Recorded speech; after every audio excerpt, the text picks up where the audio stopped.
के नेतृत्व को अक्सर आंकड़ों, भाषणों और फैसलों से तोला जाता है, लेकिन 2025 में प्रधानमंत्री नरेंद्र मोदी का एक अलग ही चेहरा सामने आया है। एक ऐसा चेहरा जो युवाओं से बात नहीं करता है, उनसे जुड़ता है, कहीं सवाल पूछते हैं, कहीं मुस्कुराते हुए तो कहीं चुपचाप भरोसा जताते हुए। ये सिर्फ मुलाकातें नहीं, ये वो लम्हे थे जिसने सत्ता और समाज की दूरी को कम कर दिया।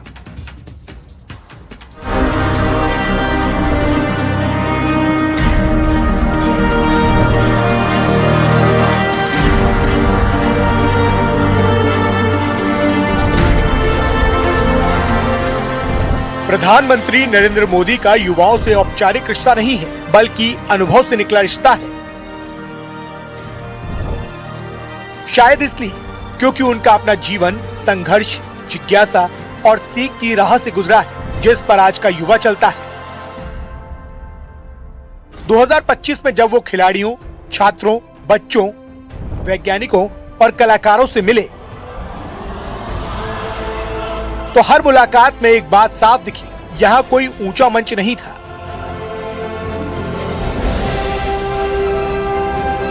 कोई दूरी नहीं थी, था तो बस संवाद, भरोसा और अपनापन। यही वजह है कि ये लम्हे तस्वीरों तक सीमित नहीं रहे, बल्कि युवाओं की स्मृति का हिस्सा बन गए। सर, मेरे को आपकी स्किन केयर रूटीन पूछनी है। आप बहुत ग्लो करते हो सर।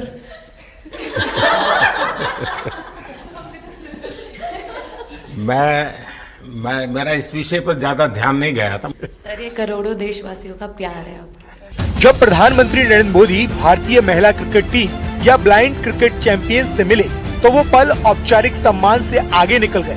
उन्होंने ट्रॉफी से ज्यादा इंसान को देखा। किसी खिलाड़ी की पसंदीदा डिश याद रखना, घायल खिलाड़ी को खुद खाना परोसना या हर खिलाड़ी को मिठाई खिलाना, ये छोटे लगने वाले लम्हे असल में बड़े संदेश थे।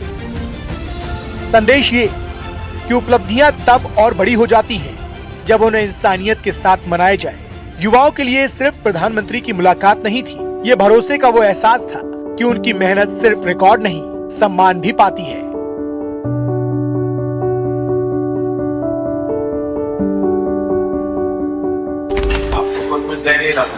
सर, बैठे। क्या पसंद है? Thank you sir, thank you. लेकिन मैं देना हूँ, पसंद है भी नहीं।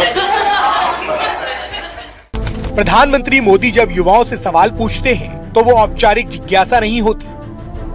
अंतरिक्ष यात्री शुभांशु शुक्ला से ये जानना कि अंतरिक्ष से लौटने के बाद शरीर कैसे संभलता है या बीजों के अंकुरण पर चर्चा करना, ये दिखाता है कि नेतृत्व सिर्फ उपलब्धियों पर तालियां नहीं बजाता, बल्कि प्रक्रिया को समझना चाहता है। युवाओं के लिए यह एक गहरा संदेश है कि सवाल पूछना कमजोरी नहीं, बल्कि आगे बढ़ने की पहली शर्त है।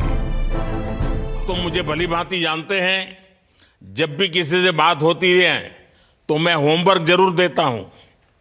हमें मिशन गगनयान को आगे बढ़ाना है, हमें अपना खुद का स्पेस स्टेशन बनाना है।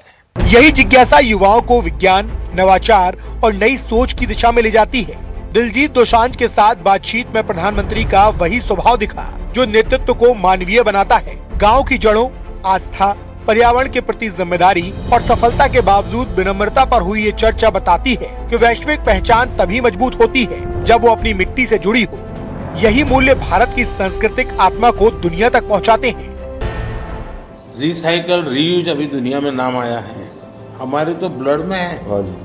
दुनिया को इसका पता नहीं है। कभी आप अपने कार्यक्रमों के द्वारा ये जरूर कर सकते हैं कि भारत के लोग पर्यावरण की रक्षा कैसे करते हैं। जब प्रधानमंत्री नरेंद्र मोदी बच्चों के साथ होते हैं तो वहाँ सत्ता की गंभीरता नहीं होती। राखी बंधवाते हुए हंसी, हाई फाइव्स, खिलौने और मोर पंखों के साथ खेल, ये सब दिखाता है कि नेतृत्व कठोर नहीं, संवेदनशील भी हो सकता है।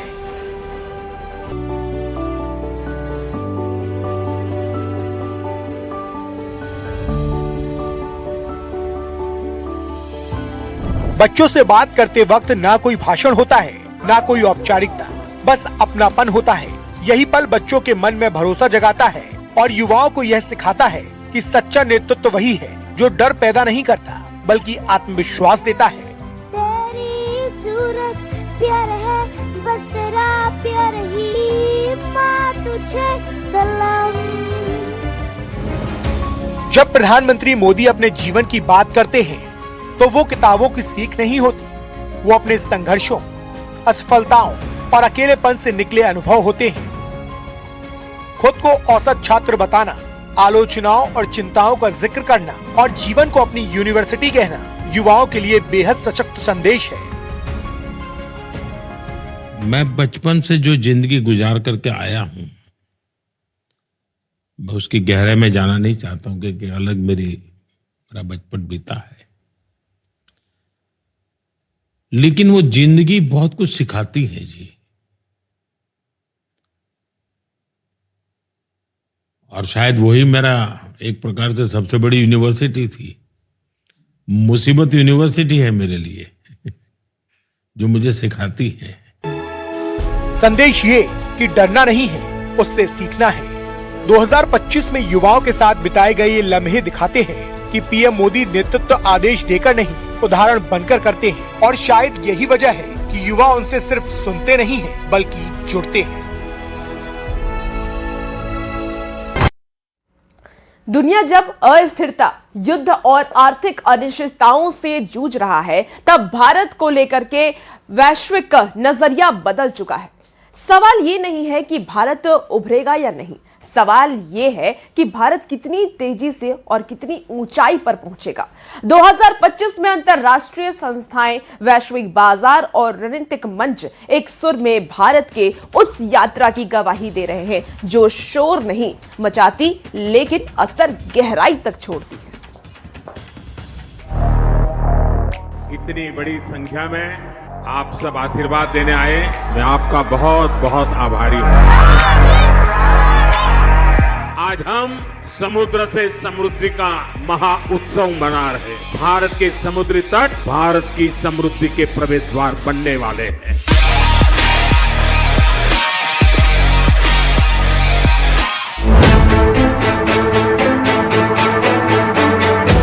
ये कहानी है उस भारत की जिसने पिछले एक दशक में सिर्फ तरक्की नहीं की,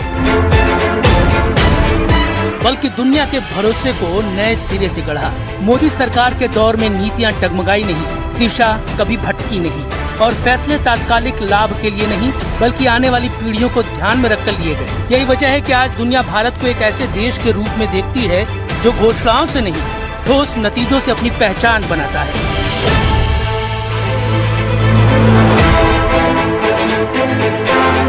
गरीबी घटाने से लेकर डिजिटल क्रांति तक, सामाजिक सुरक्षा से लेकर वैश्विक शक्ति संतुलन तक, भारत ने अपने आकार और लोकतंत्र की जटिलताओं के बावजूद ये साबित किया कि मजबूत इच्छा शक्ति और स्पष्ट नीति से इतिहास की दिशा बदली जा सकती है। भारत की समृद्धि का एक बड़ा आधार था भारत का सामुद्रिक सामर्थ्य, लेकिन आजादी के बाद उस विरासत पर ध्यान नहीं दिया गया। लेकिन साथियों, अब ये भारत नया भारत है। कहानी आगे बढ़ती है तथ्यों के साथ। 2025 में विश्व बैंक ने भारत को दुनिया के सबसे समान समाजों में शामिल किया। 25.5 के गिनी इंडेक्स के साथ भारत अमेरिका, चीन और सभी G7 और G20 देशों से आगे निकल गया। ये बदलाव अचानक नहीं आया। कल्याणकारी योजनाओं और डायरेक्ट बेनिफिट ट्रांसफर ने ये तय किया कि आर्थिक विकास हाशिए पर खड़े हर व्यक्ति तक पहुँचे। इसी मॉडल का असर सामाजिक सुरक्षा में दिखा।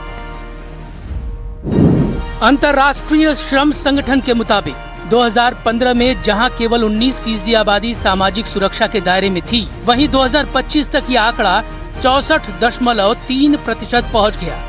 करीब 94 करोड़ नागरिक अब किसी न किसी सामाजिक सुरक्षा कवच के अंतर्गत हैं। ये दुनिया की सबसे तेज और सबसे बड़ी सामाजिक सुरक्षा विस्तार योजनाओं में से एक है। वैश्विक बाजारों ने भी भारत की स्थिरता को समझा और 18 साल बाद S&P ग्लोबल ने भारत की सॉवरेन क्रेडिट रेटिंग को BBB पर अपग्रेड किया। जाहिर तौर पर बेहतर पब्लिक फाइनेंस, मजबूत मैक्रो इकोनॉमी, साथ ही स्ट्रक्चरल रिफॉर्म्स और नीति की निरंतरता इसके प्रमुख कारण बने। डिजिटल इंडिया भारत की नई पहचान बन चुका है।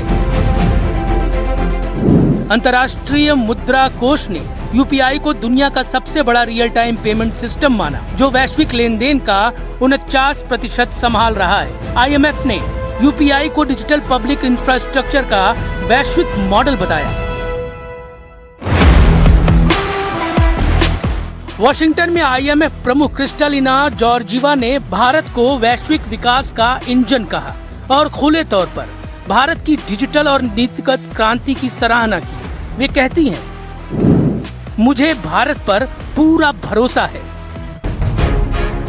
भारत अब सिर्फ उपभोक्ता अर्थव्यवस्था नहीं, बल्कि इनोवेशन हब बन रहा है।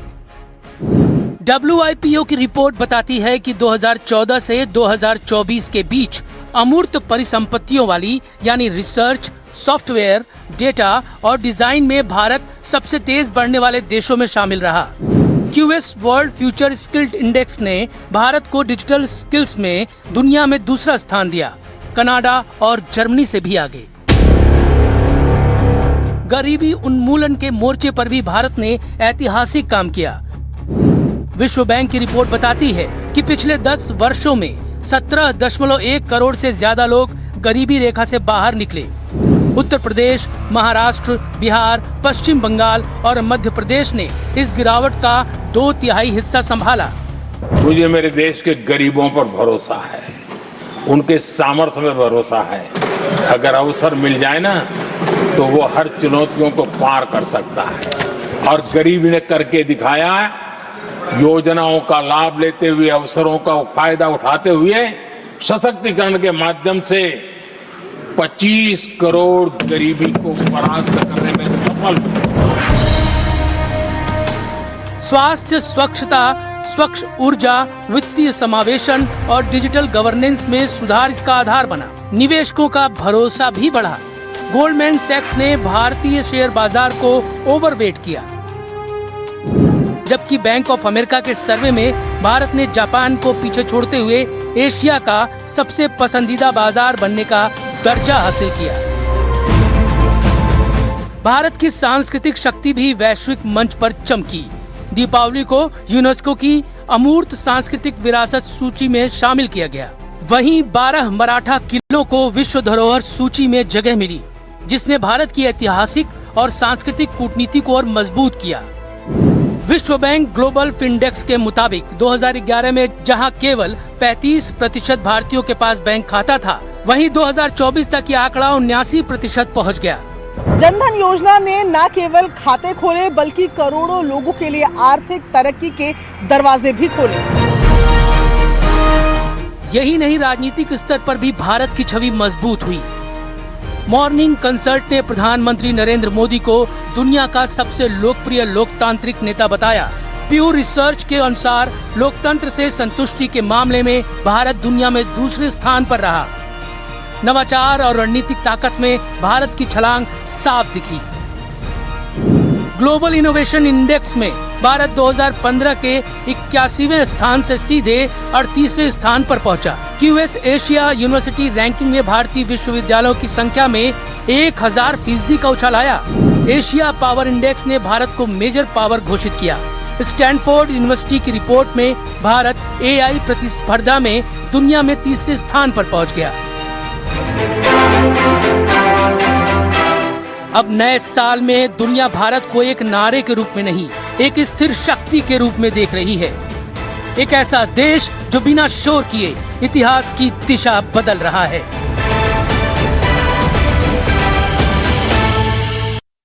और फिलहाल